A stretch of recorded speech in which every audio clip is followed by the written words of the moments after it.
Good afternoon, everybody.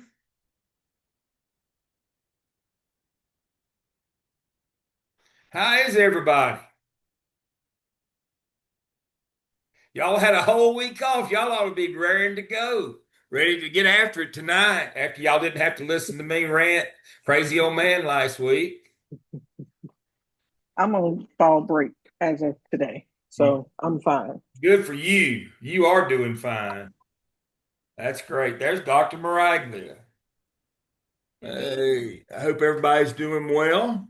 Tonight is what? Human Resources Night. I always look forward to that. It's one of my favorites. All right. I see it's 7 o'clock. We got about everybody here. Let's see. One, two, three, four, five, six. I think that's enough to get started. Well, I'll start us off tonight. Appreciate everybody being with us. Um, Let me see. We'll start with our weekly schedule and see where we are. All right. I've got I have it a pulled question up. about that as well. So we are at week 10. We're getting into short rows now, folks. And so tonight's personnel night, we're looking at discussion boards 9 and 10, where you interviewed an administrator concerning HR hiring practices, and 10, interview an administrator about employee assistance compensation plans and benefits.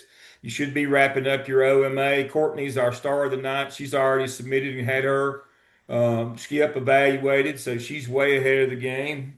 Congratulations to Courtney. Got some more right behind her that are doing well as well. And so make sure you get those in. I want to pause here for a minute and speak to these two discussion boards, and then I'll turn it over to Dr. Maraglia. One of them is, well, both of them are from my personal experiences. And so I'll share that with you. I worked in two high wealth districts and two low wealth districts in my life. People don't know this. I didn't work my whole career in Charlotte. I had to do 15 years out in the woods before I got to come to civilization, running water and indoor plumbing. I worked out in the poor places in the far west of North Carolina. I was principal in both districts. I actually went to central office in one. Um, and my point is the hiring process for a teacher is the same no matter, the due process is the same. There's 9 steps in hiring a teacher. Now, at the end of the day, principals don't offer jobs, superintendents don't offer jobs. The Board of Education is the person who hires. The offer is extended, but the board has to actually confirm or hire the person. But there's 9 steps. That's the ninth one. The board offers, confirms the candidate. Number 8, HR, the superintendent extends the offer, and then the candidate accepts, and then the board makes the formal hire at a board meeting. Y'all know that. But the question is not the 9 steps. The question is who does the 9 steps? And that's part of what you ask your principal is all right, I worked in one county where you had to advertise the job. You had to go through all the applications. You had to call the references. You had to take them to get their drug test. You had to do the background check. You had to check their transcripts. You had to check their licensure. You had to do everything. The personnel department had 2 people in it. So you had to do everything. And it was an inordinately long and laborious and time consuming process. Juxtapose that, that means compare with Charlotte, where all you had to do was just say, I want that one. And that's all you had to do. That was your part. You had an analyst that did all that other stuff that referred them out. They'd send you 3 candidates. You say, I like this one. And that was the extent of what you did. Now, people don't get it, don't make the mistake. Charlotte did exactly the same things as Burke or Rutherford. The difference was is who had to do it. We had people hired in the big districts that did that. We did not in the small districts. Students get confused thinking, well, we don't do all that stuff here, or yes, we do. We do it everywhere. The question is who does it? So that what that portends is when you get into a position of administration, you need to find out what is our process here. The the substance of the due process is nine things. It doesn't change. A lot of it's federal law. The procedural due process, who does this? Who takes them to get their drug test? Who checks their resume? Who checks their references? Who checks their transcripts? Who checks their licensure? That's the question, is who does the work. And if part of that responsibility is yours and you miss it and it comes out that you've hired somebody that you shouldn't have hired, it will always come back to you. That will not go well for you. So please understand, in hiring, nine things in the substance of due process. The procedural is what's important, who does those nine things. And hopefully that's what you will talk to your principal about. Number 10, EAP, compensation plans, benefits. You don't have to be an expert in that, but you need to know who to recommend your teachers to, because a lot of those things are very near and dear to their hearts. You think, well, that's not a big deal, but to them, it's everything. Don't minimize their anxiety or their emotion over those kinds of things. And so while you don't need to be expert, you need to know the name of the person who is expert. Don't run them around. Get them to that person if you have to take them yourself in your car, and get them to that person who can help them. So that's in class. That's the deal. Now, secondary to that, it would behoove you, and I'll stop my share. It would behoove you to know about your employee assistance program. And this is where, again, my experience kicks in. I inherited a drug addict in Charlotte. She was a known drug addict. She was known to be a drug addict when she was hired, but they hired her for a specific reason. Well, unfortunately, she relapsed. But because she was in employee assistance, I had to go for 11 months with a day-to-day sub. I couldn't even hire a long-term sub because she had registered her drug addiction with employee assistance and she was protected. You need to know things like that. What protections your district offers those people, what kind of conditions that they're hired under. Um, Employee assistance programs are there to help the employees. Now that's a good thing. I'm not complaining about that, but that doesn't mean that it helps the principal. Because she had that position permanently and she was on leave for drug treatment, I couldn't even hire a long-term sub. I just had to put it in the system and go day to day. Do you know how troublesome that is for 11 months? That every day you got to put somebody in the subsystem every day for 11 months and hope that you get somebody the next day.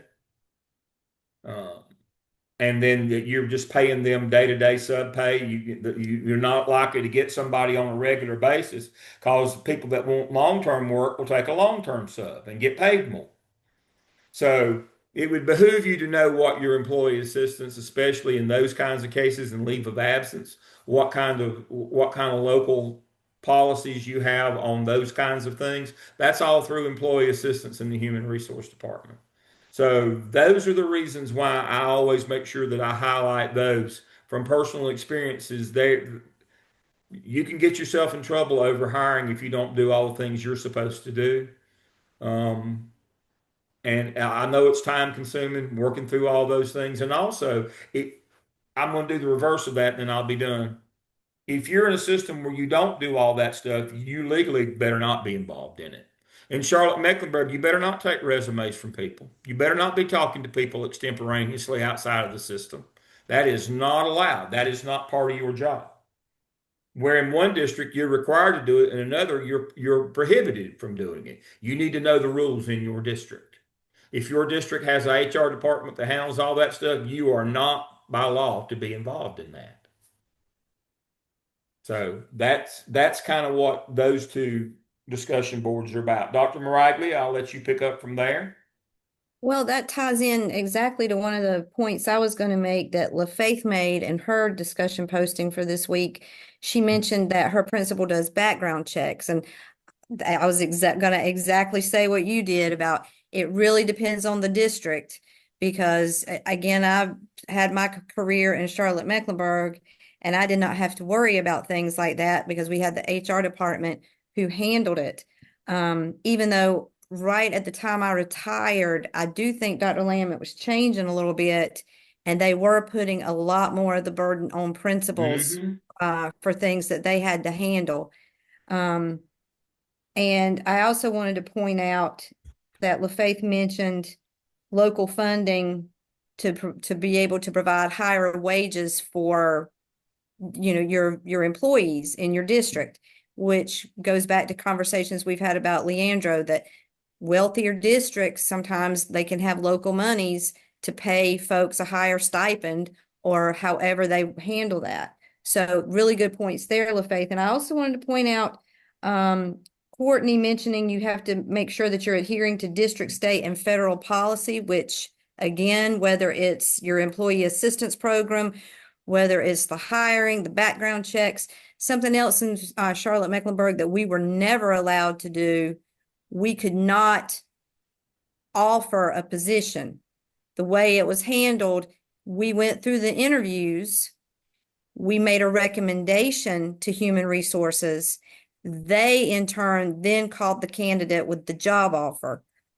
We could not discuss benefits or salary or anything like that, which actually I was appreciative of that. I didn't want to have to get in those types of conversations and any sort of negotiation or anything like that. I didn't want to have to worry about that. So it kind of took that off my plate. But also, you talked about interviewing, Courtney, and that is also a very important piece that I'm sure we'll talk a little bit more about tonight. Making sure that you document, being transparent in your interviews, having standardized questions, making sure you don't ask questions that are illegal to ask, like if someone is married or if someone is pregnant or if anything along those lines. That is a huge no-no and can get you into a lot of trouble. And people, they will sue you if they think that you have not um that you have not asked standardized questions or if you not have treated them fairly in a job interview or they didn't get the job offer. They will try to find ways to come back at you for that. A lady that I teach with sometimes at Gardner Webb has been through that. And I think the person she interviewed was kind of notorious, not just in her district, but in other districts as well, for going after folks if she didn't get a get a job offer. So it's very complex. Just dealing with humans is very complex, and you know that. And you have definitely got to be on your game and know your policies and follow those policies when it comes to human resource situations. So nice job on your discussion posting so far this week. Excellent, excellent, excellent. So before we dive into human resources from the school level, I want to talk about two other things quickly. I don't want to spend a lot of time on these, so let me share my screen. The first thing I want to talk about is how will you be evaluated when you become an administrator? So let's look at, all right. So as a teacher, you are evaluated by the North Carolina Professional Teacher Standards. And you all know what they are. Standard one, teachers demonstrate leadership. Standard two, they know their content, a respectful environment. Three, they know their content. These are how you are evaluated as a teacher. All right. This is how you will evaluate teachers when you get to be an administrator. However, it is not the way that you are evaluated as an administrator. So we'll come back to that one. principal evaluation product process works just like the system that we put you through at Gardner Webb, in that you have evidences and artifacts. You are evaluated on those evidences and artifacts. And so, and it tells you an artifact is a product resulting from a school leader's work. It is not something that you make up or write up. An evidence is what you write up. Evidence is documents that demonstrate or confirm the work of the person being evaluated. That's what an evidence is. Just like you write your six evidences, again, that is for an evaluative purpose. That's why we grade it at the end. Now, when you do your competency folio, that's evidence that those artifacts are byproduct of your work. You notice we don't put them through an evaluation rubric. We simply met or not met, you've done them or not. That's exactly the same when you get to be a principal. And again, the standards are developing, proficient, accomplished, distinguished. All right. And then here is how you will be evaluated. Now, what I love about this, again, you notice the rubrics are the same as your evidence work is evaluated on. But what I love is, just like we tell you what your artifacts should be for your portfolio, guess why we do that? Because the state tells you what artifacts that you should be able to produce at your evaluation. So, for standard one, strategic leadership, your artifacts that you have to produce at evaluation time are the school improvement plan. Well, that's the first one, most important one. Think back to Gardner Webb's six evidences. At the end, what do you produce? A school improvement plan. What are we teaching you to do through the use of your six evidences? How to build a school improvement plan. Because that's the first and most important artifact that you have to produce as a principal. We have modeled our system and how you are taught the things you produce and what is graded. We have modeled it after the principal evaluation system. It will not be a shock to you when you get out there in the real world. Oh, I've got to produce this written document that tells what I did, and then I've got to upload these artifacts or things that I did as a byproduct of my work. Oh, I already know how to do that. Working conditions survey, school improvement team, student achievement and testing data. We've had you dive into all of those already, because those are the artifacts that you'll be required to produce when you get evaluated as a principal. All right. The second one, instructional leadership. Artifacts are, again, school improvement plan, teacher working conditions survey, student achievement and testing data, student dropout data, and teacher retention data. We have you work with those two on your report card. When you do your report card dive that we have you do, y'all have already done that in 601. You can see these are the things that matter. Cultural leadership, school improvement team, working conditions survey, evidence of shared decision making and distributed leadership. That's why we have you form teams to do your evidences. That shows evidence that you've done that. When you put those different evidences together, they have to be that has to be a shared team. That's shared governance. The next one, human resource leadership, school improvement plan, teacher working condition survey, student achievement, teacher retention, national board certification, and teacher professional growth plans. You put one of those together last semester in the APTEL. Remember when you put that professional growth plan together? That's what we're talking about. All these things that you will see here, managerial leadership, you will have experience doing that during this program. Again, school financial information. That's why we had you find the budget this year, and the four things that go, the four different funding sources: state, federal, local, and school. School safety and behavioral expectations. That's why we have you do the twice monthly safety checks and those and do that assessment inventory. That's the kind of stuff that you have to produce at evaluation time. The next one is standard 6, parent survey. Booster club operation participation. That's why we talk about when we do school funding that you can delegate the activity, but not the responsibility for your boosters and PTAs. If somebody absconds with the money, you're responsible. That's why we have to go over all those things with you and have you work in those areas. And then micro political teacher working conditions and teacher retention data. So you have experience in all of these things and you know how to write to these standards. That's how you will be evaluated. Now, I'm going to stop my share again. Listen to me carefully. I'm not saying that the folks who come through the MSA program at Gardner Webb are the best in the state in terms of being school administrators. But what I will say, they're the best at the state in the scoring rubric for the evaluation for principals and assistant principals in the state of North Carolina. We are number one. Why is that? Because our folks know what it is.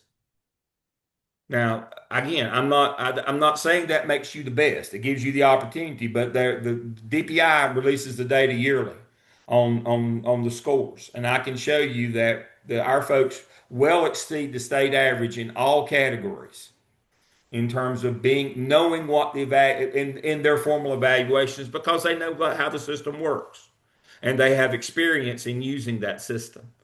So that's how you will be evaluated.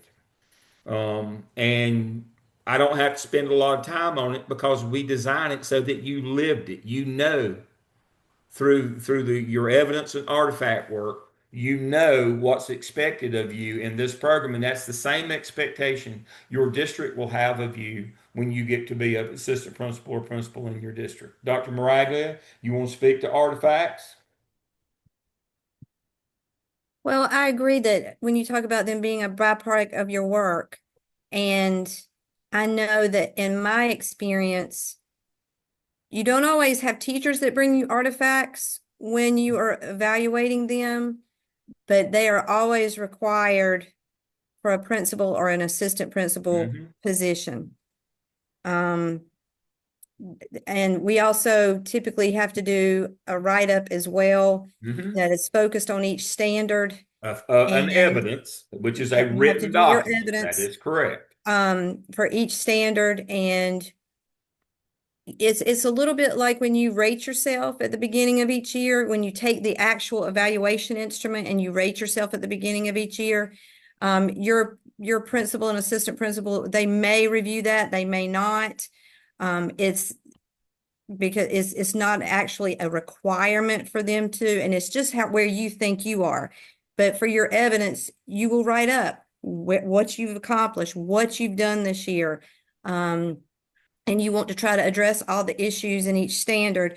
But then you also need to have your artifacts to back up your work. Again, these byproducts from your work to help really emphasize and show what you've done, what your school has accomplished, what you as a leader have accomplished in all those different areas.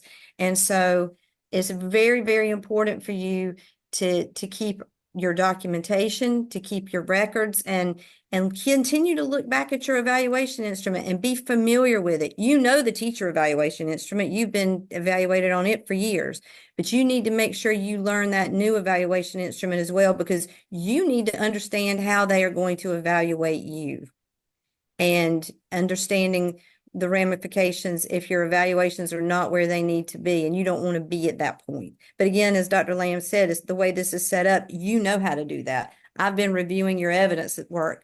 I'm sorry, I've been reviewing your artifacts and your portfolio that some of you have already uploaded, and you definitely know how to show and to have that proof of the work that you've been doing. So just make sure that you continue with that. Not just in terms of human resources, but all of the different areas that Dr. Lamb just went over with your standards for that instrument. And so at the end of the day, I don't want you to think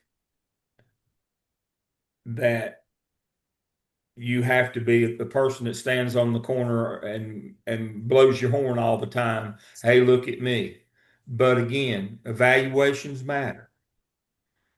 And Um, that's the time to blow your horn exactly. That's the time to blow your horn, not because, every day.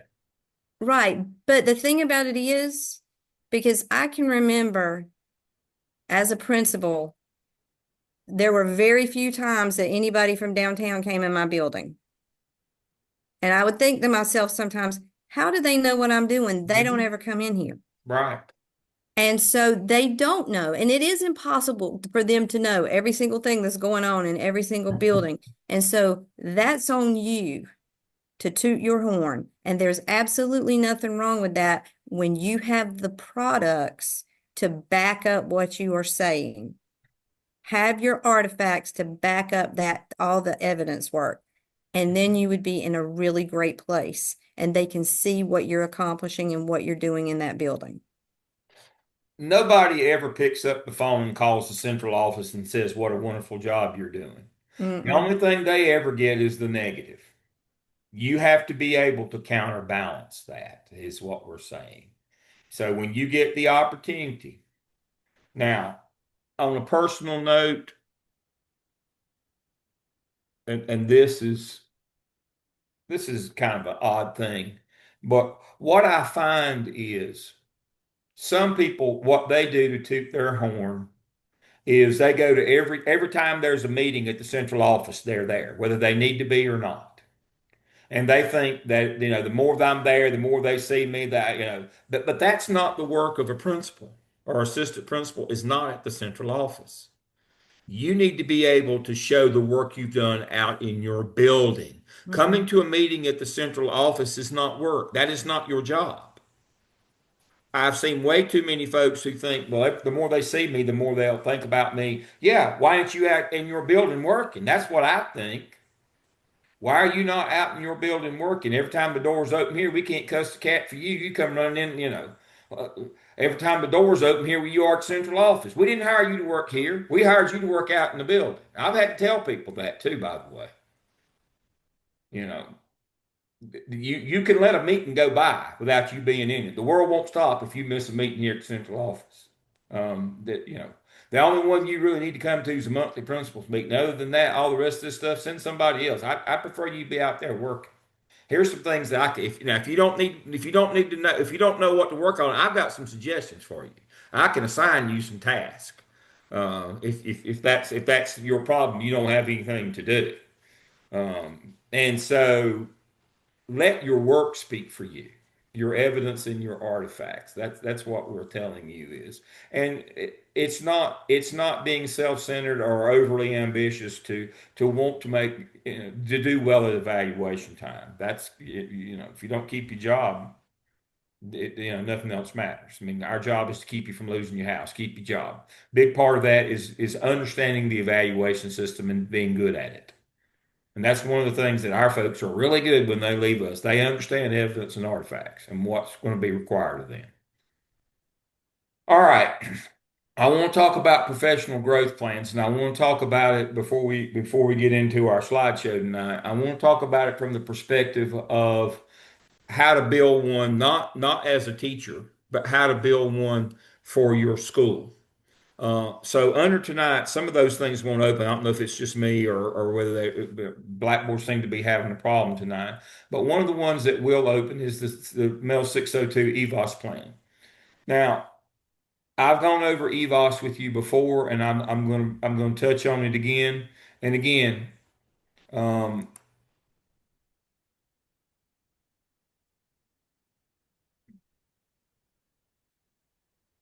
you need to understand that EVOS is a private company product, SAS Institute Research Triangle. They're not going to tell you all this stuff, but I will tell you all these things. All the variables that make up a kid's growth score that projects what that kid's got to do to make a year's growth. It's all on the paper. I've gone over it with you before. Here are the independent variables that make up the dependent variable, which is the kid's projected score, and here's how you do it. I've gone over this with you before. Jamar's third grade student in CMS, and here's his variables. So, but what this does is it tells us how many the total possible. He's got to get 50. He's got to get 99 questions on the third grade EOG in math in order. He's got to get 99 out of 180 to show a year's growth.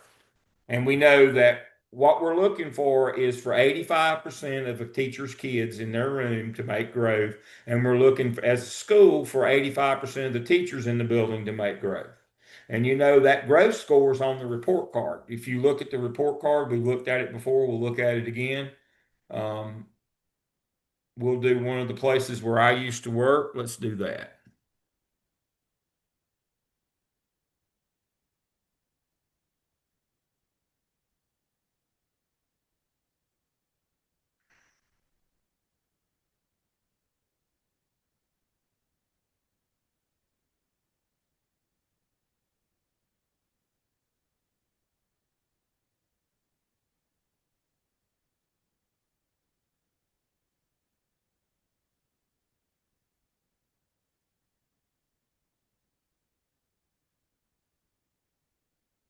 All right. So as you can see, when you open up a school report card, the top two things are performance. This is the level that your kids are. This is who you get, and growth is what you do with them. So when you are designing your master schedule, we've talked about this before. When you are evaluating teachers, the idea is we need to look at what kind of growth they're getting out of kids. What kind of growth are they getting out of kids? As you can see, this school was kind of falling on hard times. They were doing pretty well there for a while. They were up to a C. They were in the 60s. They were exceeding growth and everything was going well. And then it's all of a sudden started falling off. But the idea here is you can be down at this low level on your performance, but you can still exceed growth. Mhm. So one of the things that I want to make sure you understand is when we're looking at a teacher's evaluation and a school's evaluation, growth is what we really need to be looking at.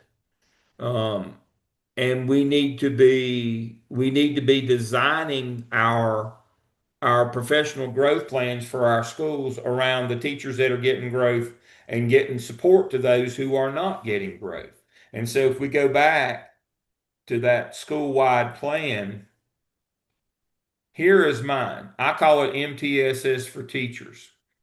Now, the heart of what we're trying to get them to do are high yield strategies because that's what yields the best scores on tests. That's what we're talking about here. And so that how much we do of that's based on, where they are. But what we need to be able to do by the end of the first quarter is we need to get support to our beginning teachers immediately, but we'll start that from day one. See right here, we're going to start that on day one, October 25th. We're going to get support. We're going in our school-wide growth plan, we're going to get support to our teachers on day one, the beginners, the BTs. But by the first quarter, we should have what happens during the first quarter in terms of what you get sent as a school principal, in terms of what does Raleigh send you during that first quarter? Your EVOS scores from the previous year. Because teachers just got their reports last week. Yeah, they sometime toward the end of that first 9 weeks, you get your EVOS reports. Now, people have always asked me, Dale, why don't you start them on day one? We don't know who they are day one. We got to get last year's report. We know who the BTs are. They don't have any data from last year. So we're going to start them on a support system immediately. But we don't know till but by policy, you're supposed to know by the end of the first quarter who your low performing teachers are in terms of meeting that standard of 85% of their kids meeting or exceeding growth. And so what do? You start them on support immediately at first quarter. You continue that with all your BTs and all your low performers. And you can move to an action plan by the end of the third quarter, and you can actually non-renew them by the end of the year if they're not making any progress. Now, people say, Dale, you're a hard man. Well, yeah, I am. But this doesn't mean that you have to. But the whole idea here is a big part of personnel is knowing what's important at your school. What's important is growth. Let me say that again. What's important is growth. The principal bonus structure in North Carolina is it tied to proficiency or growth? Principal bonus structure. It's tied to growth. A lot of your evaluation as a principal will be on growth. You don't fall for, well, that teacher, all of her kids were at the 90th percentile, but they were that when you gave them to her. You know, proficiency is who you've got. That's who shows up on the bus or in the cars every morning. Growth's what you do with them. Don't fall for that. Well, this teacher always has the highest scores in the building. Well, you gave her the highest scoring kids. Did they make growth or not? That's what we're looking for. What did you do with them? I find that folks who are yet to transition into school administration that are still at the classroom level don't understand that. When we talk about low performing teachers, they think that these are teachers that, their kids are just low proficiency. No, it's growth. That, when you're identifying who you need to get the support to, you're not identifying them to let them go. You're identifying them to get support. If the support doesn't work or they won't play along, if they won't cooperate in that support you're trying to give them, that's when you get rid of them. But you got to know what you're looking for. We can't. It's a fool's errand to make the assumption. Your lowest performing teachers, we're going to work with them. Well, duh, we know that. But then they go and find the ones that have the lowest proficiency scores. No, it's growth. Sometimes you will have some of the highest proficiency, but the kids didn't. That they didn't do that well on growth. They were just there. You just warehoused them. So know when we talk about proficiency and growth, know which is important when you're trying to support teachers, when you're trying to do that professional growth plan, when you're trying to grow the ones that you've got into the ones that you need for them to be. Because this, in organizational culture, there was a book that came out about 25 years ago by, what was his name? David Collins. Good to Great. You ever heard that book? Good to Great. I mean, it was the hottest thing forever. And it was talking about get the best people, get them on the bus, get them in the right. He used a bus metaphor, get them in the right seat. Well, his plan falls apart. What if there ain't no best ones? What if there aren't any? And you have to find them and you have to grow them into the ones you want them to be. That's the notion here is if we just had the best teachers, we wouldn't have to worry about this, but we don't. We have to take the ones that we have and we have to grow them into the ones that we want them to be using those high yield strategies. That's the whole notion of a professional growth plan. The plan itself is simple, it's straightforward, it's pretty much standard everywhere. The trick is who do you put in the plan? What criteria do you say this teacher needs support?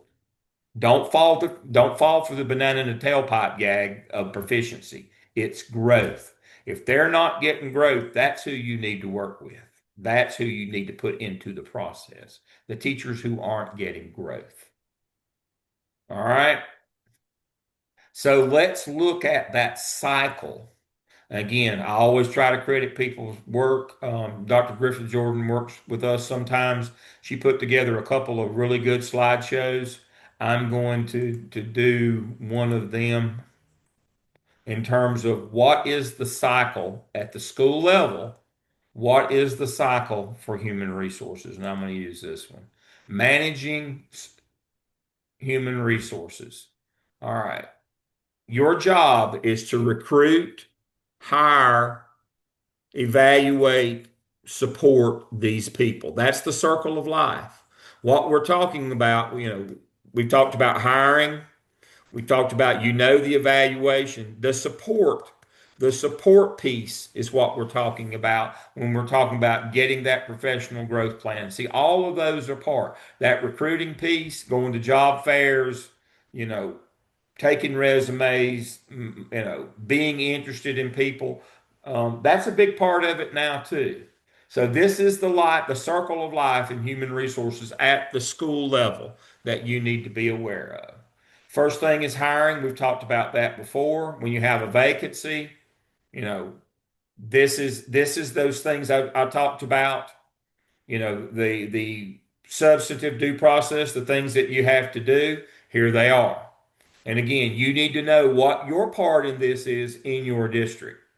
You have a vacancy, you contact HR to post your vacancy.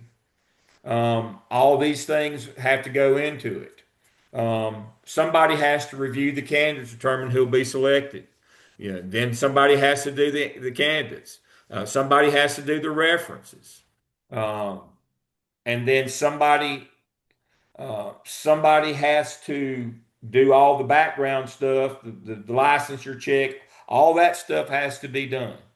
But here is the hiring process. And here's the law behind that. Again, right here's the rest of it. So here's the first one, two, three, four, five, six, and here's the others. Background check, drug assessment, uh, and then transcripts, prior employment right here. That's it. There's your nine right there. Again, who does these? You have to find out in your district who does these things and then who does these things and what part you have to play in that. Again, the board does the recommend and the salary will be based on that. That's not you. That will be determined in the payroll department and HR will determine that. But those are the things right there that you have to do to hire somebody. Evaluate, there's the NESIS manual. You know what teachers evaluated on, right there it is. You've been a part of that yourself, so you know that, so you have to keep up with that. Now, one of the things that I've talked to you about before, you want to get trained as quickly as you can to do in your district to do formal observations of teachers because you know there is a state plan in terms of how many, when you're the first year beginning teacher, how many evaluations do they have to have? First year BT. Don't they have to have five?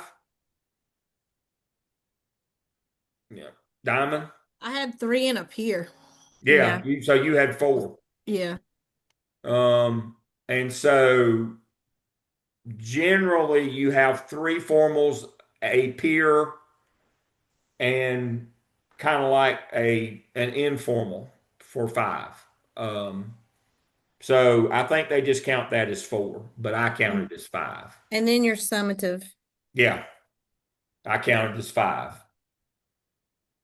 All right, so now every principal's load of evaluations, therefore, is not the same. The younger your faculty is, the more formal observations you'll have to do. Now, so you have to do a matrix and your assistant principals and your principals, and you figure out how many you got and you divide them up. What happens if one of your APs hadn't got trained to do formal observations and hadn't been certified by your district? Can they do them anyway? No. But principals, but they're an AP, and we got 100, and I can't do it until that person gets certified by the district to do. Excuse me, to do it, they can't be doing those. So a lot of times, what I suggest is when you get to 605, see if your district will let you take the training or will let you go through the process, which will make you eminently more hireable when you get done with this program. If we know if we hire you, we're not going to have to wait for you to get certified, that you can step right into the matrix and start doing formal observations from day one. That matters. Why? Because we've got a lot more beginning teachers and early career teachers than we've ever had before in the history of the business. And that will also count as internship hours for you. Yep. I would do that in 605 if I could. They usually will make you wait till 6:05, or district will, that you're in the last semester of your program. But a lot of times they'll let you get the training where you can do formal observations. And that way, when you go to get hired, you say, well, I'm new, I don't have a lot of experience, but I'm not gonna hold you back on observations. I've already been certified. I'm ready to go in the rooms. That means a lot, especially when you got Yeah. principals now that half their faculty's been there for less than 5 years. How many observations do they have to do? Good Lord. Not counting the walkthroughs. A lot of districts have a metric now on the number of walkthroughs that has to be done. How many of you have in your district, there's a requirement on the minimum number of walkthroughs? Those take times as well, 15 minutes. And writing it up. And writing it up, another 15, 30 minutes minimum on all those, plus all your formals. Great day. Before you know it, where'd the time go? So you do not want to get, you want to be, when you're hired as an assistant principal, you want to be able to do these evaluations. And I know that if I was interviewing and I had two candidates that were exactly the same, but one was trained, I know who I would be hiring. You better believe it. My very first year as an assistant principal, there were three assistant principals, and I was the only one who had been trained to do observations at the beginning of the year.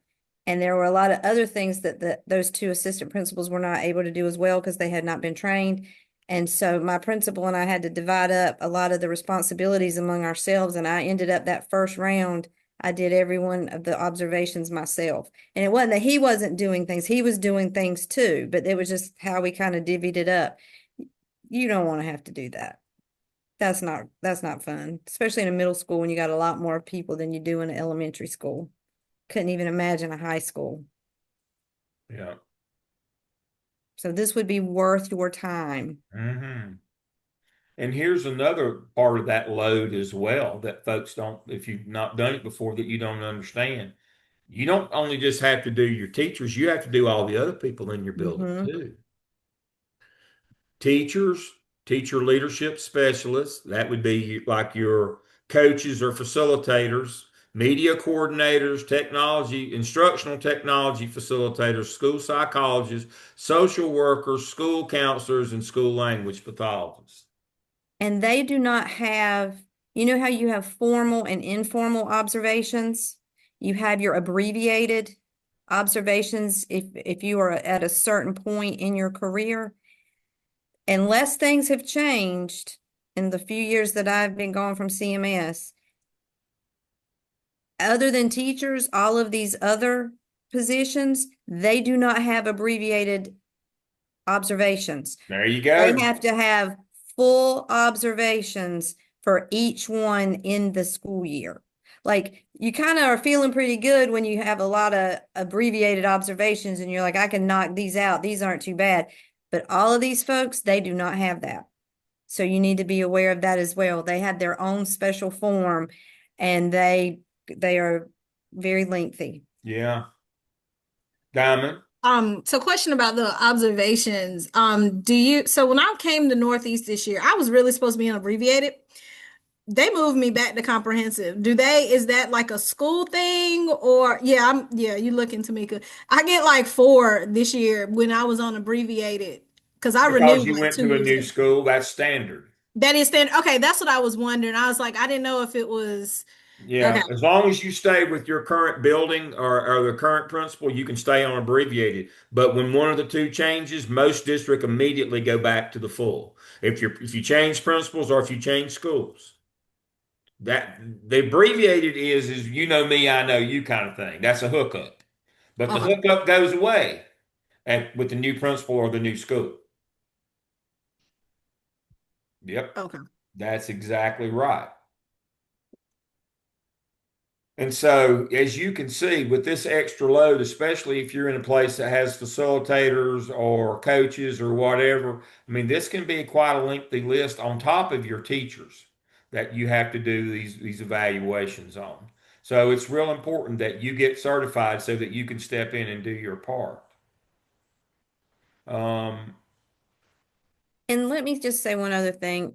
As a principal, observe your BTs. That Yeah. is very important. You need to do some sort of a schedule with your APs where you're rotating through your teachers. I know some folks like to be very departmentalized, but you need to see all of your teachers through the course of the year, and you need to, but especially your BTs, you need to know how they're doing. You need to see for yourself where they need support, where they have their strengths. Don't just ignore your baby teachers, because I have seen that, and that is not good form at all. Yeah. They need to see the principal.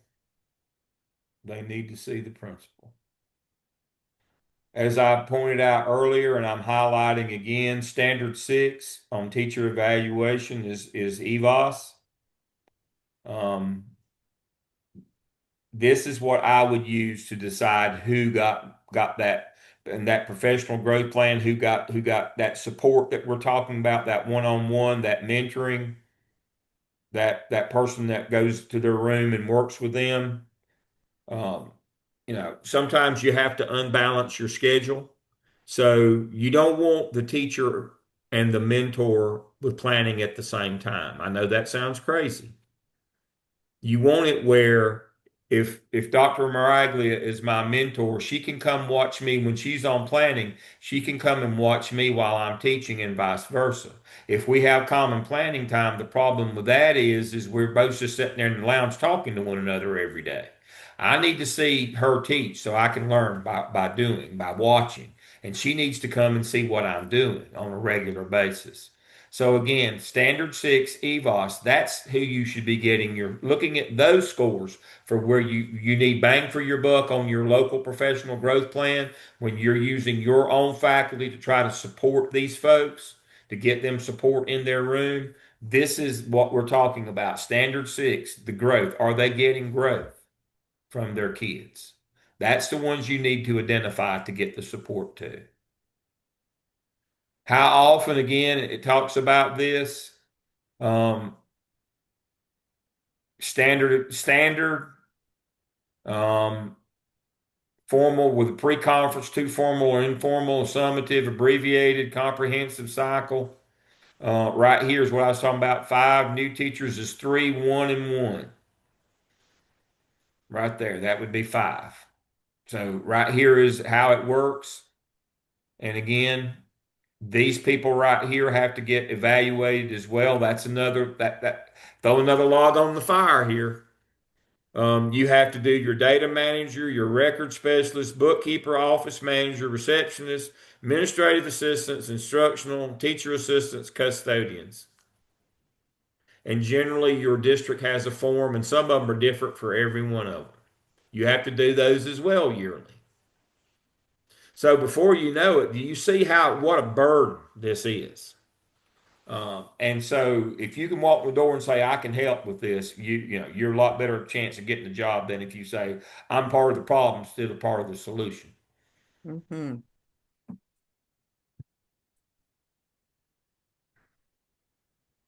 Um, New teachers simply say 3 to 5. That's what I'm talking about. Most faculties now, half the faculty is 5 years or less. Treat your subs like family. It's a teacher's market. There's not as many of them. They aren't very good. You have to do a lot of evaluations. You need to get support, but you need to be able to retain your employees if you can by supporting them. Not just, like me, I used to buy them fried chicken on Friday and get them polo shirts and swag. That works a little bit, but that's not sustainable. Uh, Price's Chicken Coop went out of business, so no more chicken. But the idea here is you got to support these people, and you're going to have a lot of newbies. That's the market nowadays. You're going to have a lot of evaluations, and so you're going to have a lot of subs, and so you got to treat them well and be prepared for turnover. Work with the ones you've got. If you can make them better, they may stay with you. But people generally don't tend to stay in jobs that they're not being successful or they don't feel valued in. And that's what Dr. Maraglia was talking about. Make sure as the principal that you go see the newbies that that they matter. Support your staff, employee assistant, teacher appreciation. Make sure you do all that stuff. Lead, don't micromanage, practice what you preach. Recruitment, this is promote yourself. Again, swag social media. And see, the thing about it is yes, I gave teachers a lot of swag, and people said, well, you're just, why are you doing that? Well, but it was also promotion out in the community. Charlotte, you got to get recognized. And you say, well, they going but nowadays, there's a lot of school choice out there, folks. And all the things that you can do, always anticipate your vacancies, have some resumes on file if you're in a district that allows you to do that. But you got to do a lot of stuff to promote your school, and you got to make sure that you always know that that you're going to have vacancies and that young people are going to turn over. Recruitment, you know, transfer portal, those kinds of things. And obviously, that you got to document action plans. Um, if you want to get rid of somebody for just poor performance, um, and then you know that you've got to work through that action plan, through that growth plan that I showed you earlier. Hiring, and then the cycle begins again, and it just keeps going. And so, I don't know what that is. It went away, thank goodness. Great vision without great people is irrelevant. That's Jim Collins. That's what I'm talking about. Good. We can never fall short when it comes to recruiting, hiring, maintaining, and growing our workforce. It is the employees who make our organization's success a reality. Understand, embrace the circle of human resources life.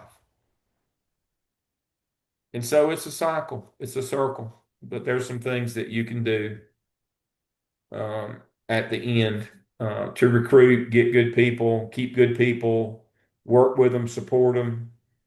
I've had people say, well, if you get rid of teachers, that makes the rest of them. Well, but teachers want you to get rid of the bad ones. Mm-hmm.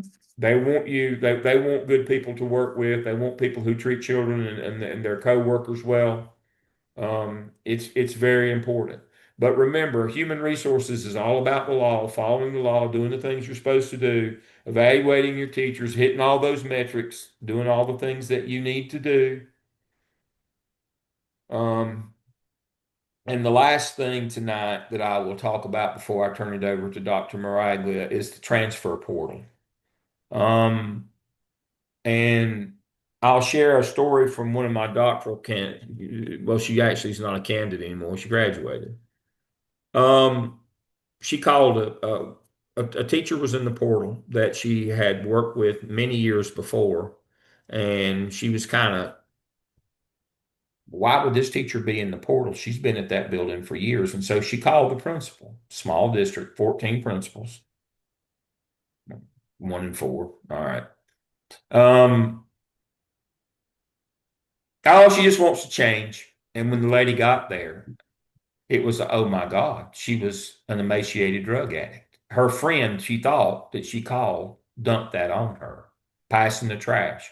Wouldn't get rid of her because she'd been at that school, but allowed her, instead of going to drug rehab, to transfer and dumped her on somebody else. And so I guess my last story of the night is beware of the transfer portal. You really will find out who your friends are when you call one of them over a teacher. If it's too good to be true, it is. She said, I couldn't believe this teacher who was a great teacher back in the day, years and years ago. This woman was about 40 years old, but the opioid crisis, she fell off the wagon. I mean, for whatever reason. But that's kind of my last is that do your due diligence, even on transfers, have them in, look at them. Don't just take them without looking. Make sure you put everybody through the process. She just kind of shortcut, and she blamed herself. She said, I shortcutted the process. I should have had her in to do an interview and done all that. But, because, my friend said she was fine. She just wanted to change the scenery, and I'd known her before. I was just in a hurry and didn't follow the process, the substance of due process. She understood the procedure, but she didn't follow the substance. She didn't follow it out, and she ended up getting somebody who didn't work a day for her. She came in during the work days high and had to suspend her. And then again, but and fire her. And she was the bad guy rather than her friend.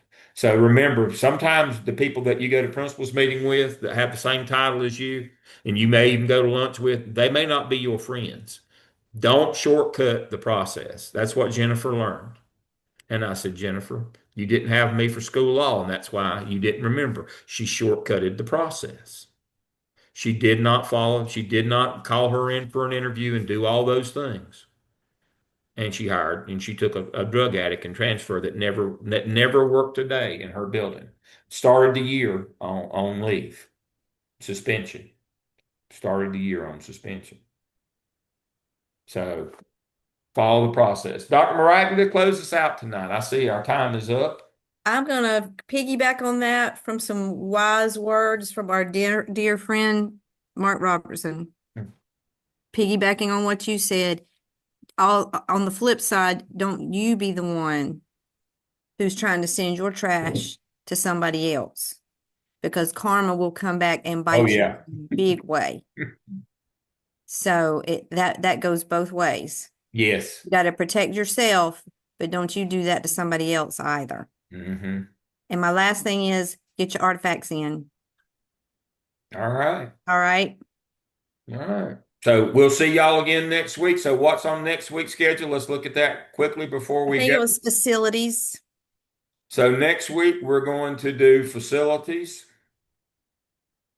All right. And so that's the wrong one, of course. Uh, There it is. And so next week is November the 5th. We're going to do managing facilities, and we'll talk about our last case study. That's how we'll start next week after we do our stars of the week. And again, congratulations to our stars. We'll talk about our last case study and how comprehensive it is. But next week is managing facilities. Thank you for joining us tonight. We always appreciate you being with us, and we will see you next Wednesday at 7. Everybody have a good week. Thank you.